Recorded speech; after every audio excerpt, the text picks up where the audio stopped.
ఎజూస్పర్మియా అంటే వీర్య పరీక్షలో శుక్రకణాలు లేకపోవడం. ఇదే అంతం కాదని మీరందరూ గుర్తుంచుకోవాలండి. ఆశను కోల్పోమాకండి.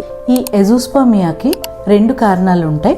అబ్స్ట్రక్టివ్, నాన్ అబ్స్ట్రక్టివ్ అంటే ఏదైనా అడ్డంకు ఉండడం, లేకపోతే వీర్యకణాలు ఉత్పత్తి లేకపోవడం. సో ఈ 2 ప్రాబ్లమ్స్ని మనం ఐడెంటిఫై చేయడానికి స్కాను, హార్మోన్ టెస్టులు చేయించుకొని, ఒకవేళ అబ్స్ట్రక్టివ్ ప్రాబ్లం ఉంది అని అంటే దాన్ని మనం చిన్న చిన్న సర్జరీస్తో సెట్ రైట్ చేసుకోగలం. అదే నాన్ అబ్స్ట్రక్టివ్ ఉంది, టెస్టిస్లో ఉత్పత్తి జరగట్లేదు అని అంటే టిసా, మైక్రోటిసా అనే సర్జరీ ఎక్స్ట్రాక్షన్ ద్వారా కొన్ని స్పర్మ్స్ని ఎక్స్ట్రాక్ట్ చేసి ఐవీఎఫ్ ఆర్ ఇక్సీ అనేది మనం చేయగలం.